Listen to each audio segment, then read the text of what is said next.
Hey, what's going on, everybody? This is Mark from Solar Games, and all right, guys, we're back. Pretty straightforward. Happy Thanksgiving. Happy all the holiday stuff. You know, people are getting busy. Sometimes, actually, I like these little breaks because it gives me more time to go create content for you guys. It's been a while, mostly on my end, just getting really busy with work and all that stuff. And dude, I'm gonna tell you guys, like, if you want to be a good content creator and you want to continue pushing out stuff, don't have a kid. Dude, like kids, it's like the drain of your life, man. You're gonna like, look, love, look, I love my daughter. Okay, let's be real. But man, there's a lot of time just goes into like random stuff, and you know you got to be like hawking over everything they're doing. Like, hey, don't touch this, don't touch that, you know. And she's running around, destroying my cards and whatever. You know, it's crazy. So she's very respectful of the trading cards. She knows what's expensive, all this stuff, and she's been very helpful. Like overall. Some of the funniest shit you'll ever see too. Like she learned how to sort cards. So, you know, hey, I'm not saying I'm running a sweatshop here, but you know, it is what it is. Okay, get some extra value. All right, enough joking around. So today, I thought it'd be kind of interesting to talk about what I'm seeing in the whole TCG world, and what I mean by that is basically something is shifted in the last 6 months or so, and we haven't really talked about it at all. And let's talk about it because it's kind of fun, right? Originally for this video, I kind of set out to make a 10-minute video. Like, okay, let's talk about a topic. It shouldn't take more than 10 minutes. It's like 3 examples, done, easy, right? But as I'm drafting up the whole notes of this video, I realized this conversation, boy, it's going to be a long one. So strap in. If you guys like long videos, sit down, you know, grab a drink, whatever. If you're driving, all that stuff, hey, look, it's going to be a longer podcast of Mark telling you what's going on. And yeah, buckle up. Let's get started. So we're going to be talking about the state of the TCG world with a couple of the most popular card games, and as examples, kind of drive the conversation forward. So of course, without further ado, let's talk about it. All right, Wizards of the Coast, Magic the Gathering, right? So obviously, one of the things I'm seeing right now is that there's a shift now, right? Like we've kind of hinted at this shift for many times, many years, but right now there is a shift. There are some of these upstarts and other card games are kind of taking ownership and pushing WotC and Magic the Gathering out, right? And I'm definitely seeing this from the secondary market as well. So for the folks who are, you know, not sure how this kind of works within the outside world, well, the reality is a lot of these card games, you know, that are kind of upstarts are definitely jumping up and they're becoming more and more mainstream. And you can see by who's buying the cards, how much players are spending, the prices being driven up, all these little indicators that are telling me, hey, these card games, don't ignore them. There's something special about them, and we cannot ignore them anymore. Okay, so part of the problem has been honestly driven by Wizards of the Coast themselves. So Wizards of the Coast, Magic the Gathering has been kind of on a decline. I know on the surface, it doesn't quite look like this, but in general, customer confidence and investor confidence has been shy, right? Yes, there's always this drive to build a bigger company, have more revenue, etc. And Wizards of the Coast, by and large, has been delivering. It's overall pretty good, and it's, you know, delivering more and more revenue and profit to just the general Hasbro company as a whole. But internally, as you can see, what they're technically doing is they're cannibalizing their own brand and their own image to do this, to achieve this goal. Now, if you talk to the suits and the coats at Wizards of the Coast, they're going to tell you, hey man, this is all part of the plan, okay?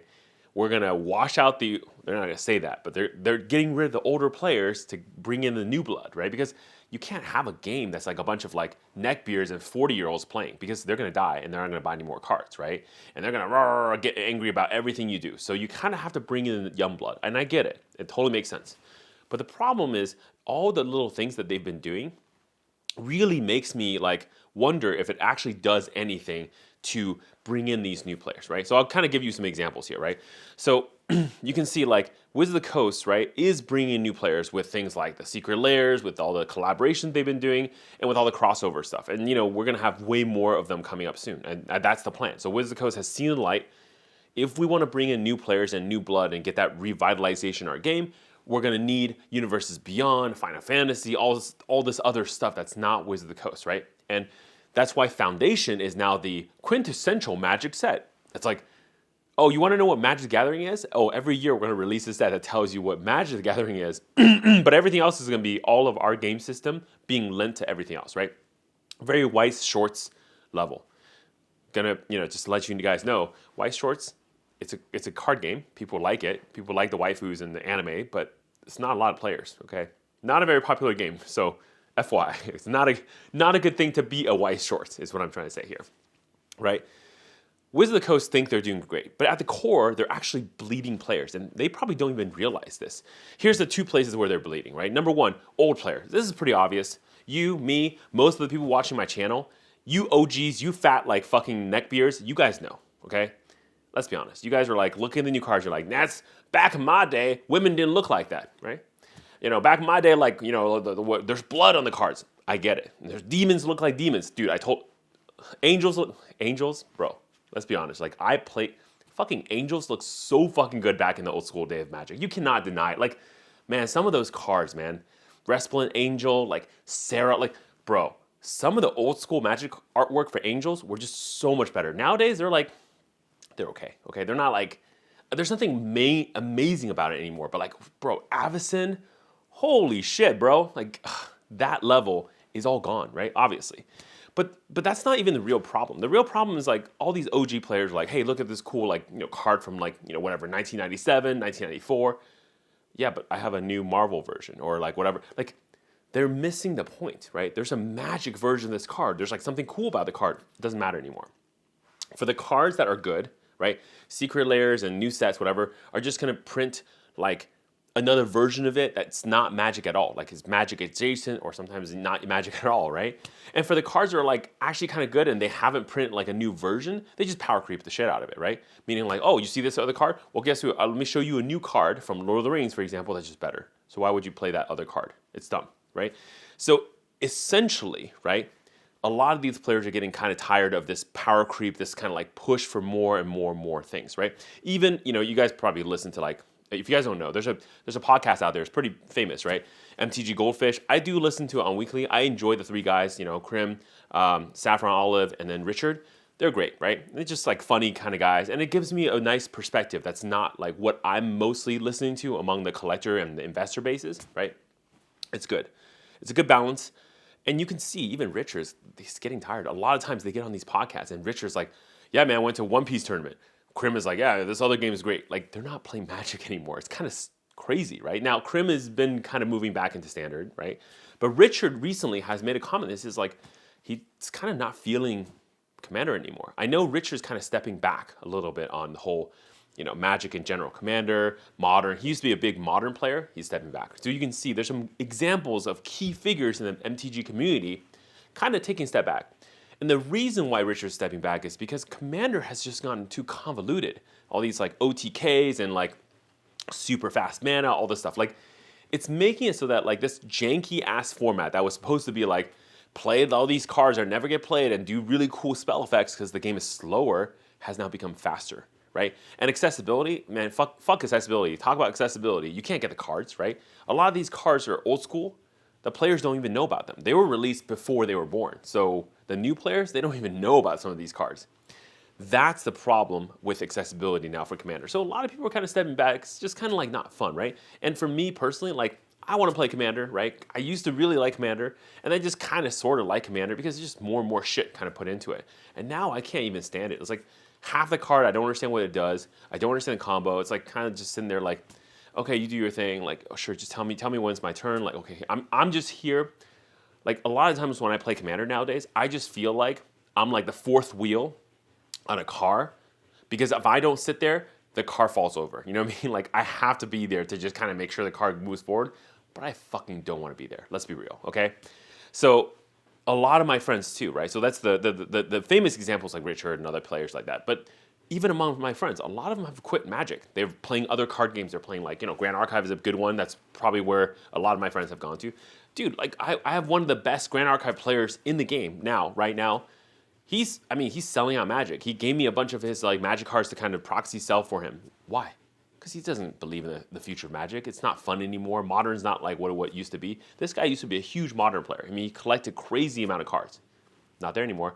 Like, we're talking like Zendikar, original Zendikar expedition cards, right? Fetch lands, all that stuff. Because you needed playsets for Modern. But now it's like, whatever. All the reprints, decrease value, right? Now, new players. And this is where WotC thinks, hey man, we have all the new players. So we're fine because we're going to get new players in. They're going to continue playing the game. But is that really true? Here's some examples, right? While there are some shining examples of new players coming into the game through Universes Beyond, through the whole crossover thing, right? Like, I think the best example recently I heard about is Becca Scott. Real nice looking girl, right? Very cool. Seems like a very nice personality, all this stuff. They did the Command Zone thing, like, live on stage in Las Vegas and all that stuff. It sounds like a lot of fun, right? And this person kind of came from the D&D world. I think she is pretty famous in the D&D side. And, she's done a lot of, like, acting, all this stuff, too. So, generally a popular, famous person, right? Now playing Magic. Cool. Very cool. But reality is, like, that's one of the few examples of these new people coming in. Of course, every game, like a game as big as Magic, I mean, it's the OG game, right? It should have command this kind of popularity. Has a couple people joining, right? But if you look, like elsewhere, you can see, like, majority of the players that's being attracted by Universes Beyond, I think, realistically, they stay for a couple sets, and that's it. Really. Like, I mean, Magic is kind of pushing in different directions, obviously. Are we going to be paper? Are we going to be more, like, digital with Arena? Like, what is the thing that Magic wants to do? I don't know if Magic fully understands yet. I mean, Alchemy, which is the, like, digital-only format, has basically failed. At this point, I think WotC's literally holding on to that format because of a legal reason, right? Because they pull the thing, a lot of players are going to complain and sue them or whatever, right? So they have it, but they're not really, it's like maintenance mode only type of thing. People like the paper format, it's nice. Having that linkage to a digital format is cool, they can play at home. But realistically, I think a lot of players are here for 1-2 sets. They like Final Fantasy. Okay, don't get me wrong, right? The upcoming Final Fantasy sets, the Marvel sets, those are going to draw a lot of players into Magic. But are they really going to stay, though? Or are they just kind of coming in, seeing the cards, and then, like, let's say 10% stays, 90% leave, right?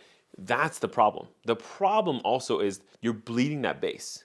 The base that was, like, going to stay with you no matter what. You have a bad set, they'll buy. You have a good set, they'll buy. Like, everything they'll buy, those people are slowly leaving. And it's not natural attrition. It's because of the decisions that, WotC has made, right?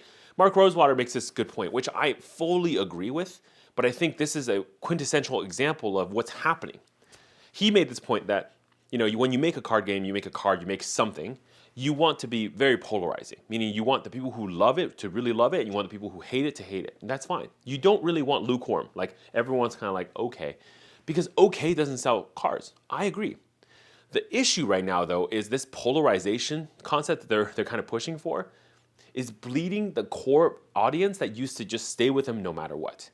Right? And the thing is, like, unless those new audience become the core, right, to replace or even expand, you're actually going to start bleeding players all throughout. And I think we're too early to tell because we've made a drastic shift towards Universes Beyond to know for sure long-term, like, let's say 4 years from now, if it's going to be like this, right? I know 2020 COVID was a big boon for Magic, but it was true for all card games. And that's why there were a bunch of small card games that kind of started from that day. But realistically, like, longer term, is this the future of Magic, or is this going to be like just another thing that, like, like Wizards of the Coast kind of pushes out and see what happens? I'm honestly just not sure. I think we need a little bit more time to tell what's actually going to happen, right? The third thing that, like, a lot of people kind of ignore is this whole idea of, like, IP destruction. So if you think about Magic, and we've talked about this many, many times, I don't really want to bore you guys, right? But this general idea that, like, because now we have, Walking Dead, SpongeBob SquarePants, and Warhammer, which is pretty good, Fallout, all this stuff, and even like Fortnite. Fortnite is like actually a pretty good example of this. If you think about Fortnite as a game, right? A lot of players, a lot of people probably really like it. But how many players came to Magic because of Fortnite? Probably very little, right? And on top of that, like, how many players are, like, gonna stay because of Fortnite? Probably very, very, like, if Fortnite drew in, let's say, like, some new set of audience, let's say, like, I don't know, like 5,000 players. Okay, it's a lot, by the way. I don't even think that's that many new players from that. They probably bled all of them already, right? They're not going to stay. It's the wrong audience. But the issue is for the core, and this is what I was saying with bleeding the core audience now has to live with Fortnite cards forever. Now, Fortnite is a little bit nice because I think most of the cards from that secret layer were just skins, meaning there were some, like, Magic equivalents, and this is like the Fortnite version of it, right? But, like, Arcane is another good example. Like, very popular, like, show on Netflix, right? Just released a second season. Everyone's talking about it. But how many people stuck around for Arcane, right? They're League of Legends players. Yeah, like, I mean, Magic is kind of cool, but Now these cards from Arcane are part of Magic, and whoever's here has to kind of stick with it, right? That core audience has to see those cards forever, not like 1 year, 2 years, forever, right? And what WotC is proposing now is instead of doing this for only Commander cards or cards that are in like other formats, they're doing it for the main sets. Meaning you go and like every single set or every single format of Magic will now have these collaboration cards. And yes, I get it. Some people are going to love these cards, right? But not all the people. And this is where it gets a little tricky. Like, let's say you're not a big fan of like Marvel, right? And you're like, well, but the Spider-Man card is like the best card. You have to play the card. And let's add another layer. You're like, you're pretty like traditional fantasy, right? You're like wizards, goblins, that kind of stuff. You don't really want to see Spider-Man. You don't really want to see guns and like the Green Goblin in a game. But the Green Goblin is like a fucking good card. What do? If you're a good player, you play the card. But it kind of hurts you every time you see it, right? And then, and let's say you get used to it, like, okay, fine, well, fuck, we have Green Goblin. But next set, you're going to have like Tifa. And you're like, well, I definitely don't want big booby like anime girl on there, right? Waifus and shit, like because you're embarrassed or whatever. But you gotta play it because Tifa's hella good. You see what I'm saying? Lulu. Okay, just naming. Okay, Eris. Like, come on. Like, you understand the problem now, right? This is gonna be part of Magic. All these players, longer term, they're gonna be like, what the fuck is this game? Like, why am I playing this game? It's a mess, right? It's so messy. There's no cohesive story. There's no cohesive like. When I look at the game, like, what game are you playing? I don't know. Magic the Gathering. Duh, right? That's where we're going to get to when we start losing this, like, IP war. That's the thing that I think a lot of people don't understand. And part of the problem is like this. Like, don't get me wrong, right? I'm a big fan of collabs in general. I think collab are great. I think where it makes sense is amazing. Like, Lord of the Rings collab with Magic the Gathering, fantastic. Witcher collab with Magic the Gathering, probably great, right? Game of Thrones, Magic Gathering, fucking awesome, right? Dragons and you got like swords and shit, right? I get it. But SpongeBob, Fortnite, Arcane, are you fucking kidding me? Like, none of this stuff makes sense.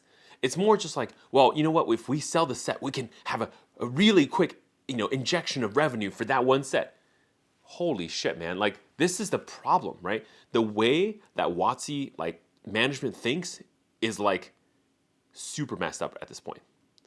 All they think about is revenue. All they think about is how do we get quick injection of revenue to increase the stock for our shareholders. That's basically what it is. None of this stuff is about building for the future. None of this stuff is about like what happens when Magic the Gathering kind of dies, right? And I get it. Everyone's thinking like, oh, well, they're not going to kill their golden goose. It's like, laying golden eggs. It's like earning a lot of money. But no company makes these decisions thinking they're going to kill their game, right? But a lot of companies do end up killing their own IP and game. Look at Blizzard. Bunch of stuff. A lot of people have kind of, fled. World of Warcraft is not what it used to be. Diablo universe is not what it used to be. I mean, honestly, at this point, PoE 2 fucking would just dome the shit out of Diablo 4, right? Let's be real, okay? Yes, I will be playing some PoE 2 for sure, okay? All right, so this is the general, right? And if you want like more data, I'll just tell you from the seller side, right? So a lot of the community of Magic doesn't want to talk about the secondary market. Oh, you fucking dirty ass sellers. But I'll tell you this right now. Number one, we supply the card base. Okay, fair and simple. Number two, we have data that tell you exactly how consumer behavior is. Not what people on Twitter type, but literally what people are willing to pay for and buy. Okay, and consumer data, so far as I can tell, is like this, right? In general, even, flat for Magic the Gathering, or decreasing. That's not good sentiments for a card game that's supposed to be growing, right? The thing is like this, right? Wizard of the Coast promised a lot of the sellers and people, stores, whatever, the game will be growing from Universes Beyond. But has it actually been growing, or instead has it been more like, the game is kind of okay and it's just kind of sitting there like by itself? It's mostly just sitting there and decreasing a little bit as there's more supply of cards, as there's increase of supply, right? In general. That's the current state it is in. Like, it's hot potatoes for everyone too. I mean, I talked to a lot of sellers for Magic the Gathering, especially for what we call modern or like, the newer cards. Nobody wants to hold this shit, right? You buy a card from like a buy list, you want to immediately sell it because that card's going to be worth less tomorrow and the day after. The thing is, if you're only a Magic player, you think this is just standard. Of course the cards will be worth more or worth less like tomorrow. That's not true for a lot of other card games, which is, kind of amazing, right? And the thing is, like, the other problem is also Wizards of the Coast has no qualms about printing directly to the market, meaning any card that's good, reprint more, or secret layer the card, or put like some skin on it and you sell a different version of it. Like this kind of disruption to the market, it hurts the sellers. And if the sellers aren't going to play, look, then you lose accessibility to your game, right? Like if the sellers aren't available, how do you buy your cards? It's kind of a weird situation you're going to get to, right? And I'll be honest, like think about it this way, right? Even Wizards of the Coast knows this problem. Even they understand they need the sellers, which is why they introduce things like serialized cards, super special frames, whatever. It's not for the players. Let me tell you this. Well, okay, correction. It is for the players, but it's actually also for the stores. Here's why. If you're a player, right, it's so cool if you open a pack, you buy a pack of like whatever, let's say Blood Brothers War, right, this kind of stuff, right? And you open one of these collector boosters, right? Collector's boosters, gotta, trigger some of my audience here. And then you pull like a serialized card. Great, right? A couple $100, awesome. But realistically, what they're doing is they're giving a base to the stores, to the people who are buying the stuff in mass and opening in mass to make sure that they kind of get their money and value. Because if you mass box open like booster boxes or play boosters nowadays, you're pretty much punching yourself in the face, right? Your margins are so bad on those products, it doesn't make any sense. But if you're mass box opening collector boosters, you can actually make a profit, again, over a large amount of boxes. Don't try this at home, kids. Like, you have to down like 15, 20 grand, okay, to really make this work. Law of large numbers, you're expected to hit whatever cards you're supposed to hit. You can make a certain amount of profit there. But that's for the store. That's for the serious collectors. It's not for the players, right? What player is going to spend 20 grand on each set of Magic, right? And this is the kind of stuff that this is how I know Wizards of the Coast understands the problem, and they understand they have to feed into the secondary market as well. Now, they're not going to publicly tell you that. I'm telling you this, but this is what's happening. Now, let's talk about a different game, right? Pokemon. So for about for those that don't know, a long time ago, and this is before my YouTube thing, maybe even before YouTube. It's like when E-Bomb World was like around, right? It's all the old people. I'm like, hey, I see you, right? During that time, I was a big dealer of Pokemon. Like I used to buy large collections and then I would resell them on eBay. A majority of my eBay like feedback from the old school days was from selling Pokemon, right? I got I think it was like 500-600 reviews back then. Look, I was a kid, right? Selling Pokemon on eBay, right? That's how I kind of built that empire. And then of course shifted over to Magic, all that stuff later. But if you think about it, I haven't looked at the card game for about 20 plus years now, right? I have the cards, a lot of them, recently. I dug them out, but I have the cards around. I just haven't even looked at it for years and years and years. But recently, two things happened, right? My coworkers were like, "Hey, man, like, do you have Pokemon cards?" Like, they're buying stuff from me, new products, old products, everything, right? And then the patrons, all of you guys, have been asking me as well, like, "Hey, do you have Pokemon cards?" Normally for patrons, I just do like, tell me what you want to order, I'll buy some. I haven't really thought about opening up my Patreon to do more like Pokemon sales, but honestly, it's undeniable. The reality is that Pokemon does have a pretty big base, and these people are like buying cards like crazy, right? And I can't ignore that anymore. The large player base really is about, like you got the kids who are buying, so the parents are buying, and again, good IP, right? You have the continuity between like people like me watching anime, watching the Pokemon cartoon as a kid, to now like maybe buying for my kid or whatever the parents, same thing. Right? And you got adults who are still collecting, and maybe they're collecting with their kids. So it's a pretty big market. Pokemon's super broad.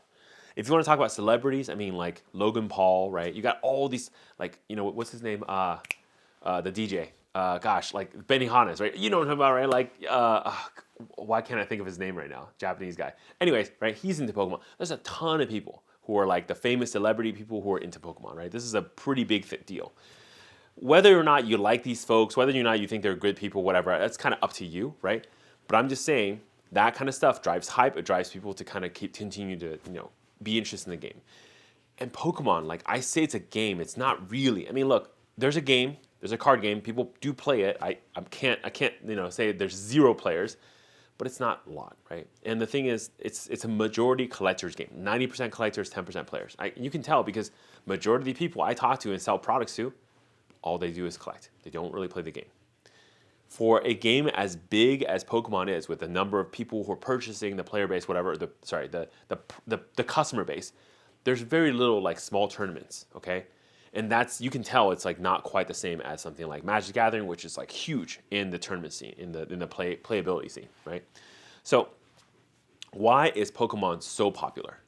Well, I think it's really attributed to two different things, right? Number one, of course, no one can deny it, strong IP.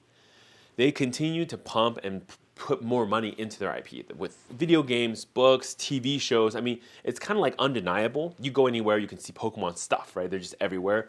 And characters are recognizable. People care about them. You build the backstories, right? The kids like them, the adults like them, all that stuff. Number two is because I think like Pokemon understands their customer base, right? They understand they're selling to a collector base, which is why that new recent like Pokemon TCG mobile app game, whatever, where you literally rip. Okay, for me as a like I don't know whatever I am, right? Like yeah, as a you know whatever I am here, right? Like not Gen Z. What the fuck? Like, I can't think of anything right now. Millennial, yes. As a millennial, it doesn't fucking make any sense that you rip like literally digital packs and you have to pay money for it. But does it make money? Abso-fucking-lutely, right? And it's so simple because Pokemon understands their customers, where Magic does not. Magic so doesn't understand their customers, they are trying to build new customers because they're like, well, we don't understand how to sell to our current customers. Let's get another customers that we can potentially, you know, I don't know, do things and manipulate them to go buy our product. Literally, that's where they are, so stuck, right? And another thing, if you think about it, Pokemon really understands what makes their pack opening amazing. So they make that pack opening experience in general very, very fun, right? Like I've talked to multiple people who literally rip packs of Pokemon, and that's what they do for fun.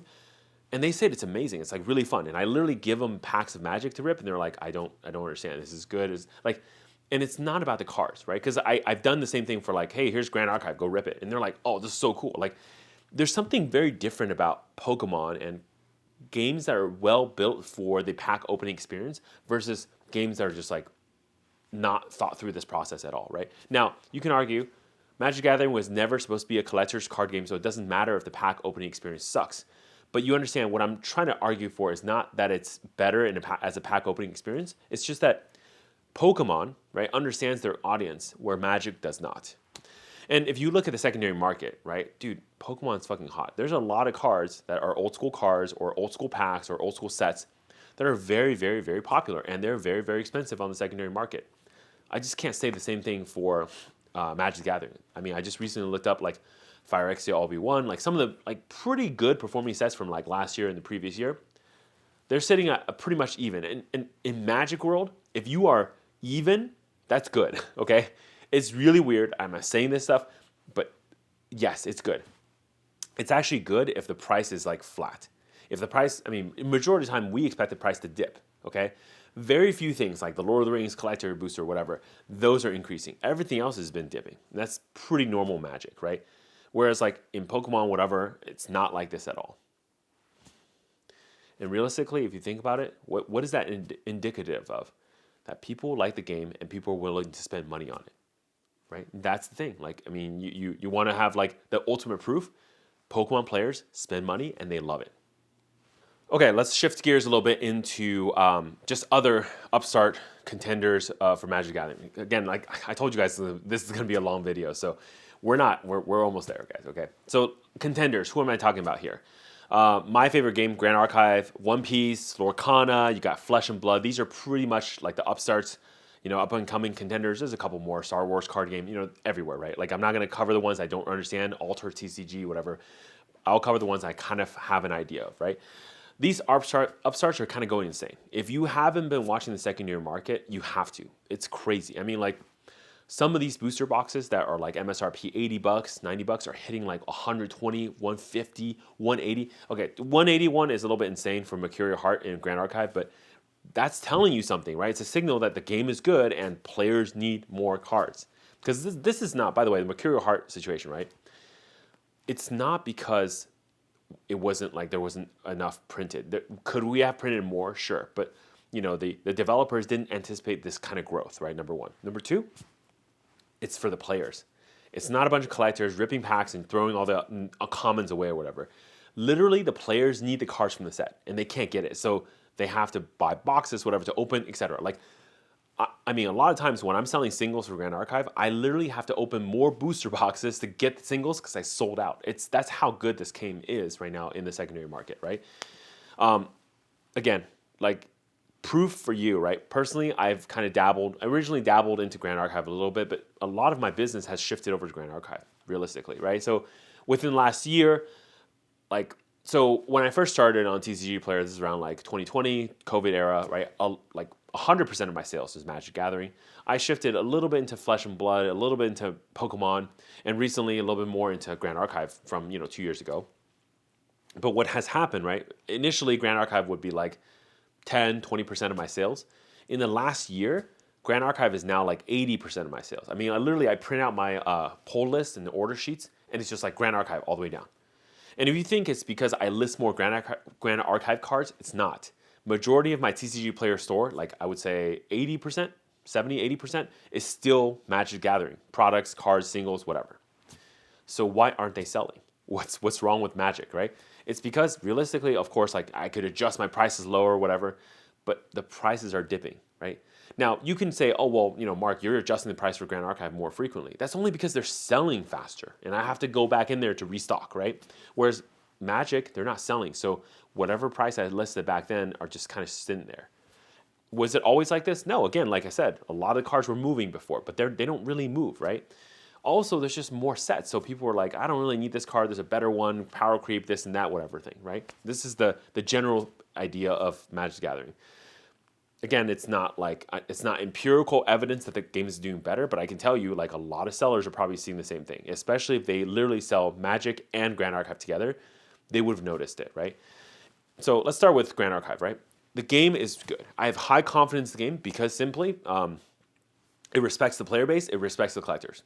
It's done by a small company that really care about the game, right? Small, like really, really small company, okay? Like we're talking like less than 20 people type of thing. And like a lot of people are like, oh man, how can they do this thing? Well, they've done it. Yeah, it surprises me too, but they've done it and they are still doing really well. And the core is they respect the game. They respect what they have. They respect and they like want to care for it and feed it and go in the future, right? They care about the audience. They care about the feedback. And the balance has been kept really well, right? So a lot of card games will say things like, oh, we care about the collectors. We care about the players.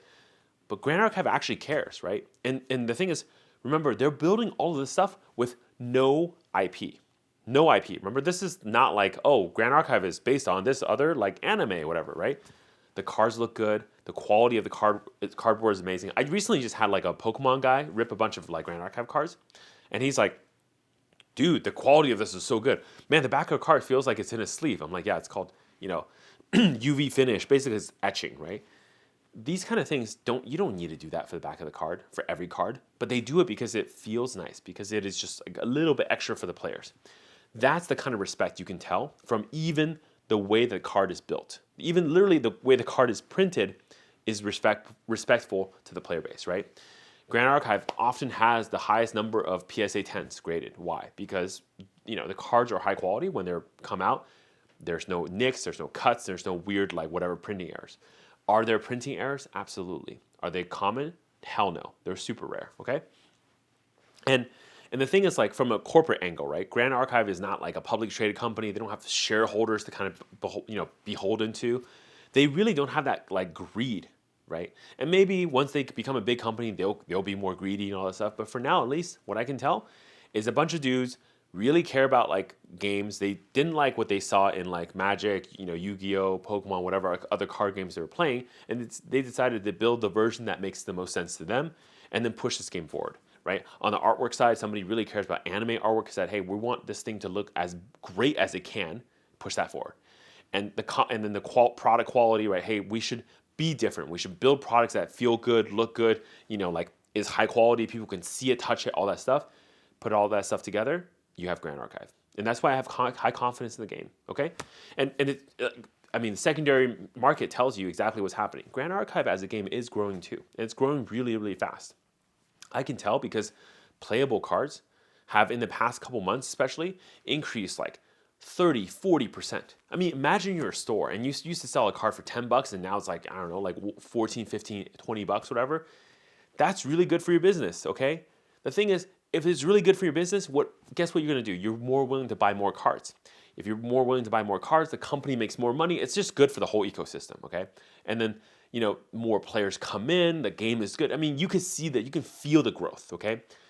If Magic is growing, why don't I feel that with the cards? Why aren't there more people buying Magic cards? It's a good point, right? Like, think about it. If the Magic as a card game is growing, why aren't the sales showing the same thing? They're not. Because the card game is stale. Like, it's something is not happening where it should be happening, okay? Let's talk a little bit about Lorcana and One Piece, okay? These two card games, right, came out of the gate with a fucking blast. Now, One Piece took a little bit to take off, but once it took off, it was just like going to the moon, right? Lorcana, day one, it was hyped. The thing is, what's really strong behind these two card games is IP. Lorcana is Disney IP. One Piece, I mean, look, it's one of the oldest animes ever running and manga, all that stuff. People love this thing, okay? And it's like Pokemon level where a lot of folks like grew up with this thing as a kid. I get it. The issue though with me is Lorcana number one, I heard not a great game, great collector game. So it's kind of, cannibalizing that Pokemon market where there's a bunch of collectors collecting cool Disney stuff. And I know there's a lot of Disney collectors out there. So this is just another Disney thing to go collect. I get it, right? But the card game itself, I heard it's not that great. Again, I haven't really played it, so I can't really be the judge of it. But again, from what I'm seeing, it's kind of like okay. Again, the card game is built for kids. There's no expectation of this card game to be complicated or over-complicated, whatever. You have kids playing this card game. You got to make it simple, okay? On the One Piece side, the card game is pretty good, right? I hear good things about the card game. It's fun, it's dynamic, all that stuff. My issue, and the IP is strong. My issue with One Piece is fucking Bandai, okay? Bandai is like the killer of all these things. Now, Bandai does some cool shit with card games, and they know what to hit. Like they hit hard when they release sets, right? That new recent Gundam stuff, I don't even want to play the game. I just want to collect the cards. They look so fucking cool. However, I also have memory. I know what happens with things like, for example, Dragon Ball Z and whatever. You guys have played Dragon Ball Z Super, Dragon Ball Super, whatever, the card game. At some point, Bandai says, "Oh, this card game is too complicated. Oh, we don't want to fix it. We're gonna just reboot." So what do? They literally make that game not playable because they make a new game that's the new Dragon Ball Z game, and now this is the standard. And all those cards that you paid for you bought, all the special collectible, whatever, are worth nothing because nobody plays the game anymore, right? And there's a newer game that you can now collect into. So who's to say this won't happen to One Piece? And again, it's Bandai. Like that's my problem. Bandai does a lot of weird shit, right?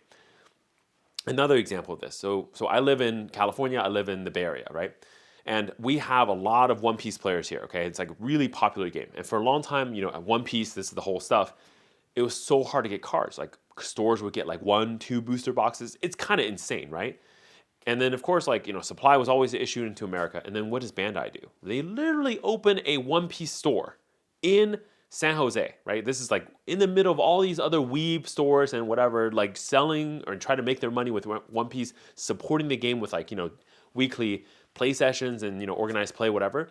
And Bandai opens this fucking store, and this store has like I swear to God, infinite supply of One Piece. They don't care about the community, they don't care about LGSs, they don't care about any of this stuff. Like if you're a store, why would you support any Bandai game? Because they're just, if it's good, they're just going to do this shit to you. If it's bad, you're holding the money, right? Heavy bags, bro. Guess what? Like nobody's playing Gundam game. I'm sorry. Did you buy like 20 cases? Have fun, right? Peace, right? Think about it. This is why I don't like Bandai. So like I have no confidence that One Piece long term will be good. I'm going to get a lot of hate for this, of course. I know all you like Nami fucking simps out there. Like you're going to, every time they print a fucking Nami card, you're gonna want it. I get it. Okay? But you gotta understand, Bandai is not here for you. If the game goes south at all, they're gonna reboot it and there's gonna be a new One Piece game. So what? Do you care? Maybe not. And I feel like people get punched in the face all the time by Bandai and Konami and these other companies like that, right? And Bushy Road, they don't care. They just, okay, well, give me the new one. But I'm more waifus for me. Oh, the waifus. It's crazy, right? But that's what it is. All right, last but not least, Flesh and Blood. Flesh and Blood has had its ups and downs. Tales of Aria, Monarch, that era just was really bad, right? Really, really bad. Overprinted, lies, deceit, all this ugly shit that a company should never do. but they've taken a step back. Then they started destroying like collectability and pissed off a bunch of the collectors. Okay, take another step back. What I'm hearing about Flesh and Blood is this: number one, original IP, super cool. Number two, card artwork is what, like, it's hitting a separate set of audience that's not the weebs, that's like the more, like the grungy, like, oh, we got the blood, the orcs, that kind of stuff. That kind of group are into Flesh and Blood. Right? Literally, it's in the title, Flesh and Blood. Okay, and on the collector side, what I've seen recently is they're starting to understand you can't print everything into oblivion. You have to respect the player base and the collector base. You got to have enough cards for the players, but stuff for the collectors to actually collect and hold and have value long term and not feel like their value is deteriorated by your reprints and whatever. And this is really important because Flesh and Blood, right, has a really big problem, which is they print cards that are legal in play, but like in really rare rarities, right? Some of these like legendary like pieces, they're not that common, but the problem is there's only one copy of it. So like the way that you kind of fix this in the other card games, they print like a more accessible version, right? That card could be like, I don't know, $5, but there's a super rare version that's like $10,000, right? I'm exaggerating here, but you can kind of see how this works, right? Wizards of the Coast with serialization is the same thing. There's a cheaper version, there's a serialized version, right? Flesh and Blood has the problem where they haven't figured this part out, and they're making certain game pieces just more rare to kind of hold prices of the booster boxes. Now, that doesn't work well for the player base, but it does work pretty well for the investors, the stores, the collectors, right? So it's kind of like that balance is not quite in the right place. And that's where Flesh and Blood, I think, can kind of improve a little bit. Now, am I saying every card should be zero? No. I'm saying the playable card should have its own like value, but you shouldn't lock playability behind some high price ticket number. And that's where I think Flesh and Blood can really just improve. So long term, I bought into the whole Tales of Aria stuff. I've lost a shit ton of money. I'm just gonna sit on my Tales of Aria like boxes and Monarch and whatever else I had after that, Uprising, those kind of things. Some of the stuff, by the way, the artwork is really cool. I do like Flesh and Blood artwork in general, but it's just not a card game that I can play. I mean, all of the supported play around my area is gone. There's no OP like in basically my area. All the stores that used to support it basically died. Or they canceled all the Flesh and Blood events because the players kind of left after Tales of Aria's collapse of the game. So that's enough of that. Dude, this is a fucking long video, but hey, it is what it is, right? So in conclusion, look, Magic the Gathering, right, is going downhill, in my opinion, downhill slope. It doesn't feel this way, right? And it definitely feels like they're kind of doing okay or doing better. But I think they're milking their current audience and milking new audience basically for everything that they have. And I don't even think WotC understands that that's what they're doing. Because I truly don't think Wizards of the Coast or even Hasbro wants to kind of like take everything they can get out of, like, rob Magic the Gathering and leave it to die. I don't think that's what they want to do. But unfortunately, that is actually what's happening. And I'm not sure at this point what can be done, because some of these stuff that they've made changes-wise are kind of permanent. And maybe the audience reaction will make them change course, but that's going to be another like 4 or 5 years, right? Just given the speed at which Wizards of the Coast changes what they say and their promises, everything's kind of thrown out the door. Who knows? And on the other side, like, I see so much potential with all these other card games, right? Personally, I love Grand Archive. I'm a big fan of it. Game overall is doing super well and growing super fast, right? And again, it doesn't have that IP power, right? And it's not like the biggest card game yet, but I'm telling you, these tournaments I'm going to every single time, they like double in size. They have more players. It's just, you can see, and even the skill level of players, it's attracting more players. And the best part about Grand Archive, right, where I don't see this a lot with other card games, there's a lot of girls who play the game. And I'm like, you want to hit home for a game to get like a lot more players. Make sure you have a game that's accessible to females, to males, to kids, to adults, to whatever. Everybody has something in Grand Archive. That's when you know you have a good game. And I see that with Lorcana. I see that a little bit with One Piece. I definitely see that with Flesh and Blood a little bit too. Like, these upstart games, there's something there and you can't ignore it. I'm just telling you, like, you got to think about these going in the future. Anyways, that's going to do it for me for today. I'm Mark from Solar Games. I'll see you guys next time. Stay classy.